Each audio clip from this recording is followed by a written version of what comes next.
umali ng pagtutulang panukalang pawalang saysay ang pananagutan ng kriminal sa kasong libel. Iniyog ito ng miyembro ng media sa hearing ng Senate Committee on Public Information and Mass Media. Ang ulat mula kay Bianca Piedad. Nagkakaisang tinutulan ng mga stakeholders ang mataas na kaparusahan sa kasong libelo. Kabilang sa mga dumalo sa pagdinig ng Senate Committee on Public Information and Mass Media ang mga miyembro ng media, akadem at ahensya ng gobyerno. Isinusulong nila na iatras na ang pagsasakriminal ng kasong libelo para sa mga mapapatunayang lumabag sa responsable at patas na pamahayag. Ipinaalala naman ni Senador Gringo Honasan na tumatayong chairman ng Senate Committee on Public Information and Mass Media na dapat pa rin isaisip ng lahat na kaakibat ng kalayaan ang regulasyon sa sarili. Totoo, unconstitutional, yung international covenants are all moving towards that direction. Huwag i-criminalize yung libel.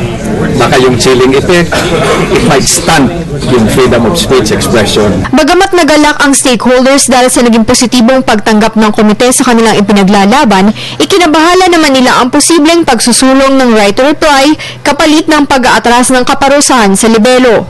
A very pragmatic approach looking into these 5 bills that we have is to underscore the human rights implication of these bills. Maganda rin yung panawagan ng Senator Gringo Honasan na dapat mag-usap-usap ng mga stakeholders, particularly mga iba't ibang media organizations, para mabantayan yung pagsusulong ng right to reply bill na talaga naman maglilika lang sa malaking kaguluhan sa Ayon naman kay Senador Honasan, hihintayin pa ng komite ang konsensus ng lahat bago maglabas ng desisyon. Marami pa rin ani nakalatag na panukalang batas na dapat pagtuunan ng pansin gaya ng Freedom of Information Bill. Meron pa tayong nakabinbin dyan, yung FOI, na related ito.